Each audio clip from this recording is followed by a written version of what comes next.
Hey guys, welcome back to today's video. Today is Friday, May 20th, 2022, and today we are going to be talking about the state of Pennsylvania yet again. I know we've been talking about the state for quite some time now, focusing on some of the more interesting aspects of the primary. Now, the primary actually occurred this past Tuesday, and it is still ongoing. We have no idea who is going to be the GOP nominee for United States Senate in the state of Pennsylvania because the margin is down to the narrowest of sorts, a 0.08% margin separating the two candidates here, Mehmet Oz, better known as Dr. Oz, the TV personality, and Dave McCormick, a businessman, someone who the Democratic Party is more fearful of becoming the GOP nominee. But right now, Dr. Oz is ahead, and looking at the political prediction betting markets, looks like he's going to win. Now, based off of these numbers, I wouldn't say definitively that we should count out David McCormick. There's a reason why it hasn't been called by the Associated Press or the New York Times. And betting markets also, did the numbers just update? I guess they did, by 2 votes. Another thing is that, the betting markets aren't always accurate. 3 days ago, they had McCormick ahead of Oz narrowly. And yesterday, they had Oz at a better point. And a better point leading up until now where he's at the best point that he's ever been during this entire primary process. Now, Dr. Oz is at 31.2% of the vote. David McCormick is at 31.1% of the vote. Just 1,100 votes exactly separate the two candidates, with 1.339 million votes cast in this primary altogether. So that is 1%.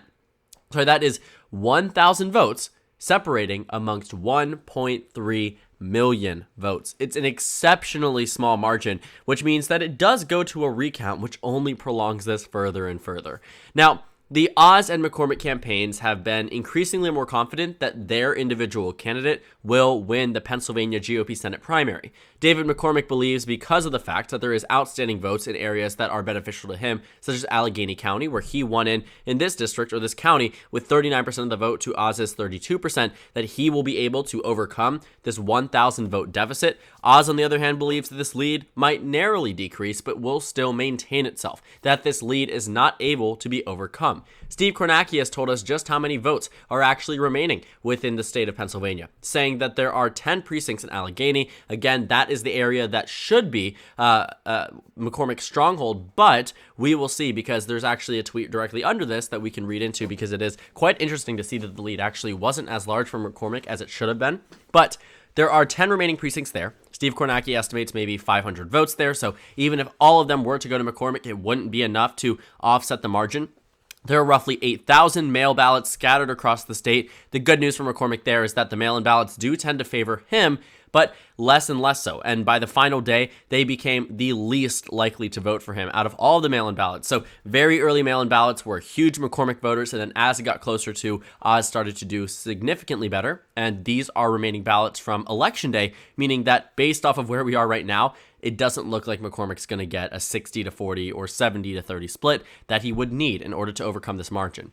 It says there's perhaps 200 to 300 overseas military ballots, again, relatively inconsequential when the margin here is 1,100, and up to 2,000 provisionals, but likely fewer.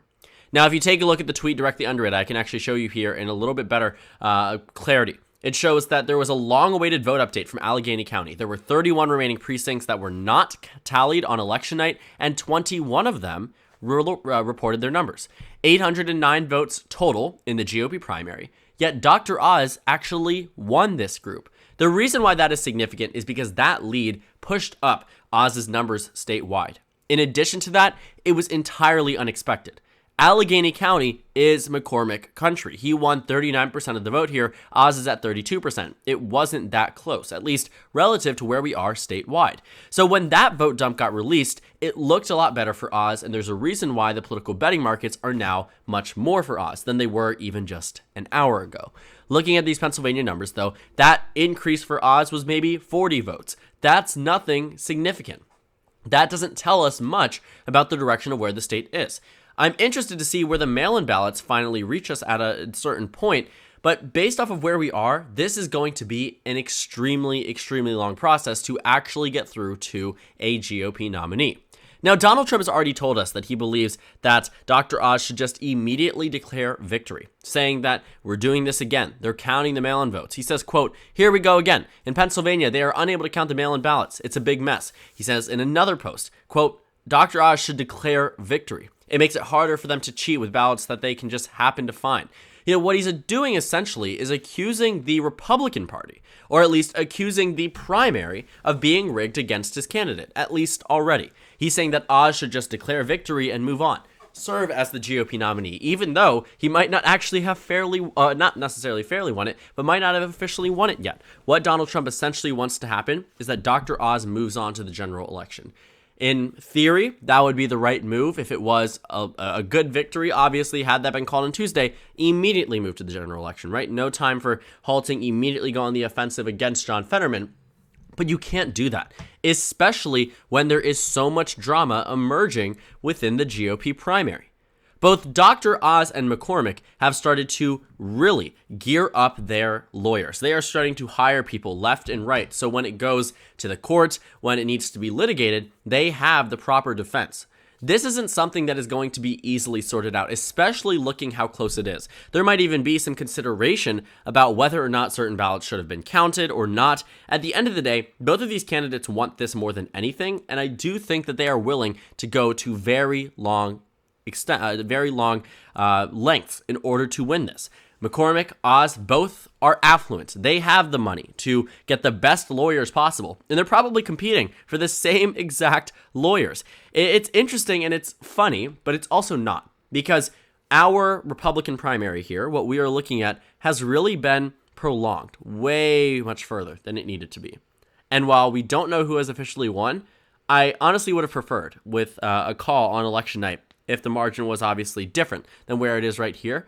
But I do think that at the end of the day, this is not something that is going to be sorted with the immediate future. Even if the New York Times was to declare that Oz wins after all the votes are counted, it is an automatic recount territory. An automatic recount is triggered when a margin is 0.5% or less. This is 0.08%. So the margin here for Dr. Oz is nothing substantial, meaning that a recount could actually overturn the results. It rarely has ever happened in American history, but when the margin is this close and it's not something like 0.3 or 0.4, like it was even in the 2016 presidential election when they called for a recount in Michigan and Wisconsin and Pennsylvania, what those recounts ultimately ended up finding was that the margins may be changed by 500 to 1,000 votes. There wasn't anything super significant.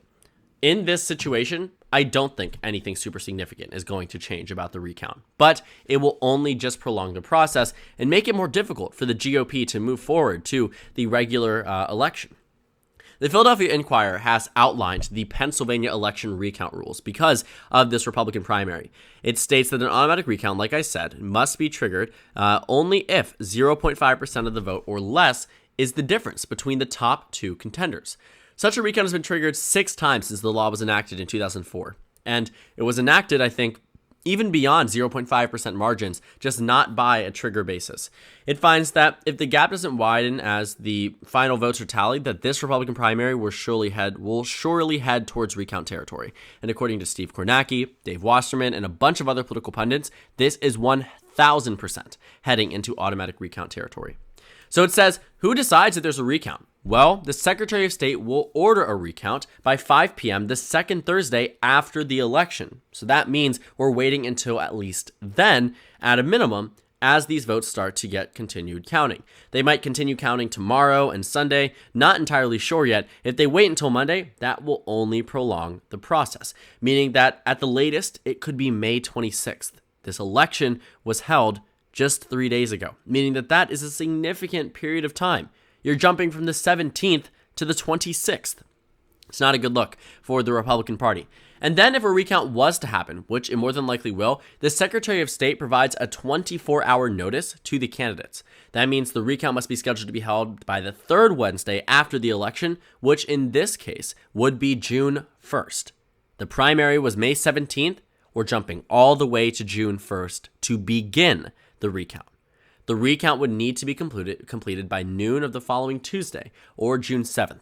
Considering how long it took them to count these ballots, it will probably take less time, but you're already starting out in June, early June. And then counties have to submit the recount results to the Department of State by noon the next day or June 8th. So, depending on when it is, a state county could prolong it by a day. And then the Secretary of State publishes the results. Looking at the 2020 election, there was a recount. It was an election in which we found that the results were 22 days after, or not last year, in last fall, I guess, so 2021. But I would expect it to be, I guess, 2021. Yeah, makes sense. There was, I believe, a statewide judicial election that was decided between less than 0.5%. Eventually, the recount did not end up changing the overall results, but it took 22 days to recount that statewide race. That's likely what it will take this time around, and that brings you again back to early June. The point is that this recount process is going to prolong it, while John Fetterman will be able to actively campaign and actively attack the Republican Party and promote his own brand across the state. It gives the Democrats a huge opportunity here to take advantage of this missed time that the GOP simply cannot use. Dr. Oz, McCormick cannot move forward and start campaigning on their own because they are not the official nominees. Looking at these results, Oz is ahead of McCormick by an extremely narrow margin, so we will see this likely fought out. Even if the recount ends up being finalized by 22 days after the election or by June 8th, I do think that we might still see some relitigation from these candidates, especially if President Trump is urging one candidate to clinch victory here when they may end up losing the Republican primary. I can easily imagine this drawing on further and further to potentially becoming a court case where there will be a real reason to actually utilize these lawyers to say, they didn't count these ballots in Philadelphia. They were thrown out for this reason. Now we should count them. A signature wasn't matching. We should count them because of X, Y, and Z. If there were to be, some significant amount of votes left out in Philadelphia because people were unable to count their ballots correctly, that could be taken up to be considered. Same thing in Pittsburgh, if that was to be considered as well, because McCormick might want to actually get those ballots counted, especially if he ends up losing. Whatever we will find is that it is very possible and potentially likely now at this point, considering where we are, that the loser of this primary following the automatic recount will still try to continue to at least fight for victory. Because these candidates are so close, it does seem as if it's something that can be fought.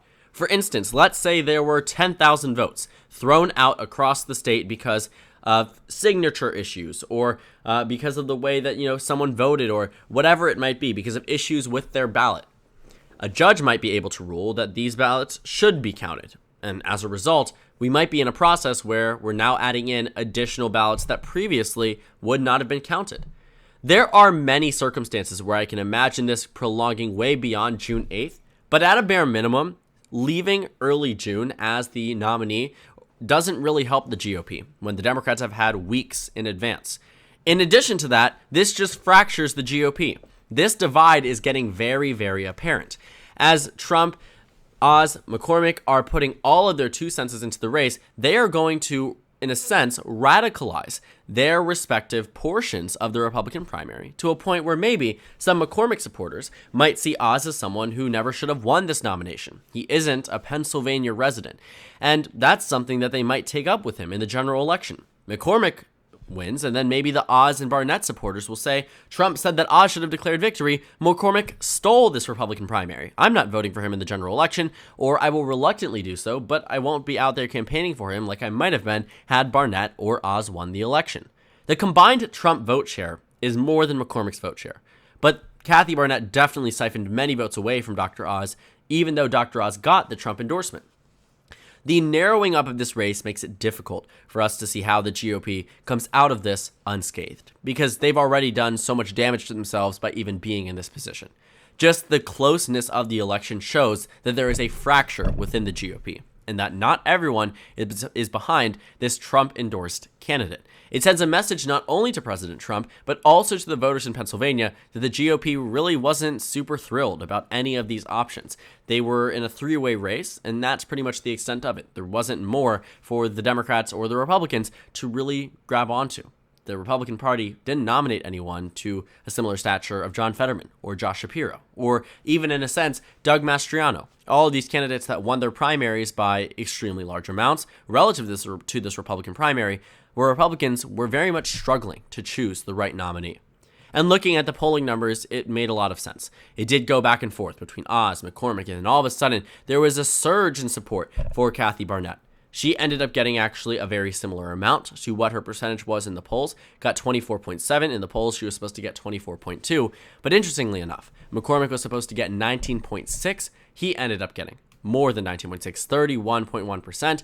Dr. Oz was expected to get 27%. He gets 31%. So improvements for McCormick and Oz. McCormick having the most significant improvement, and Barnett having a very narrow improvement, but nothing super significant, definitely matching what the polls said she was going to get, but not necessarily placing where they said she was going to. So at the end of this all, I do think that we will have a declared winner following the recount, and I don't think it will change beyond that. But there is a consideration that it might, and there is the possibility that this is brought to court and continued further and further. These candidates are gearing up their lawyers for a reason. They know something is going to happen, and they are going to have to fight for this race because it's not going to be easily won. That's just the result of an extremely close election and a fractured GOP, and it will only damage the Republican Party as they head into November for this extremely competitive Senate race. So thank you guys so much for watching this video. Make sure to comment down suggestions below. Subscribe on the left if you haven't already, and check out the Instagram and Twitter. At the bottom left of the screen, there's also a Discord server for you to go ahead and join. On the screen, there's a video you can watch, and then a playlist for my 2022 Senate election analysis videos. Again, thank you guys so much for watching, and I will see you all later today.